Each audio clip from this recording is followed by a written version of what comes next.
वैदिक राशीवरचं गणित आहे किंवा विस्ताराचे जे सूत्र आपण शिकलेलं त्याच्यावरचं उदाहरण आहे. a + b + c = 3 ही किंमत दिलेली आहे आणि a वर्ग + b वर्ग + c वर्ग = 6 ही किंमत दिलेली.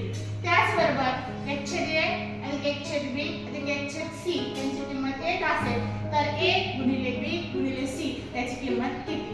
अशा प्रकारच्या उदाहरणांमध्ये काय करायचं, जे दिलेलं आहे ना त्याचाच वापर करायचा आणि त्याच्यावरून आपण उदाहरण सोडवायला सुरुवात करूया. पहिल्यांदा आपण पाहिलं की सूत्र a + b + c कंसाचा वर्ग याचा विस्तार आपण काढला असं शिकलो. त्याचाच वापर आता आपण करूया. पहिलं समीकरण आहे a + b + c = 3. आता काय करायचं, दोन्ही बाजूंचा वर्ग करायचा. काय करूया, वर्ग करूया. मग ह्या डाव्या बाजूचा वर्ग बरोबर उजव्या बाजूचा वर्ग.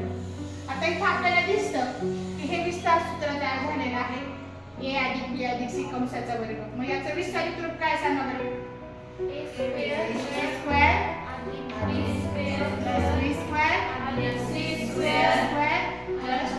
2ab + cd + bc +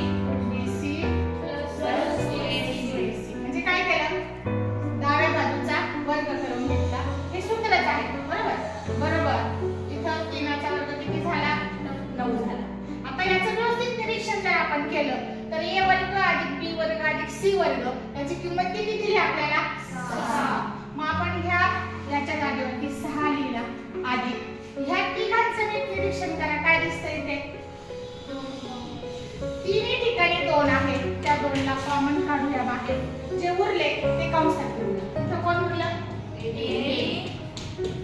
अधिक इथं कोण उरलं, bc अधिक इथं कोण उरलं, ac आणि बरोबर कोण आहे उजव्या बाजूला.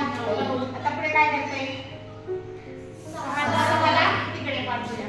मग 2 कंसात ab + bc + ac = 9 - 6 किती झाले, 3. मग 22 ab + bc + ac = 3. आता काय करायचं, हा 2 गुणिले आहे तो इकडे गेला तर काय होईल, बरोबर.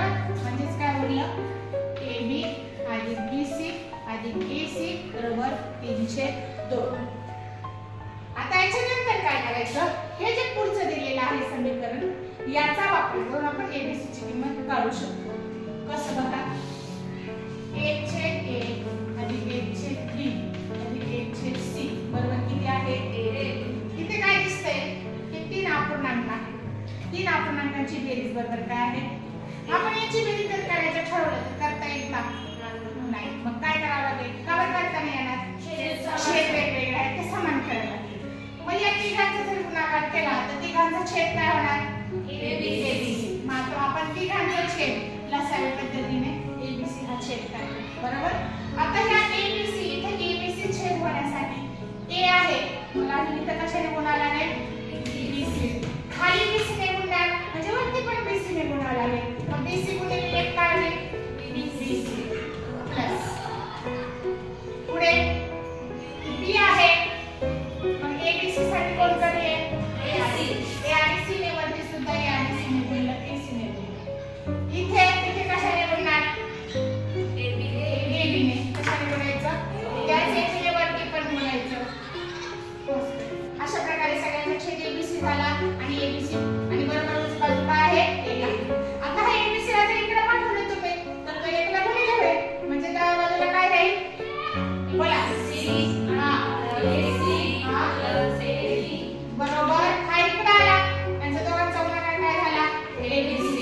आता ह्या समीकरणाचं आणि ह्या समीकरणाचं निरीक्षण केलं तर काय दिसतं आपल्याला, दोघांची डावी बाजू कशी आहे, सेम आहे. म्हणजेच bc आणि ac आणि ab यांच्या जागेवर आपण काय लिहू शकतो, 3/2 आणि उजवी बाजू काय आहे,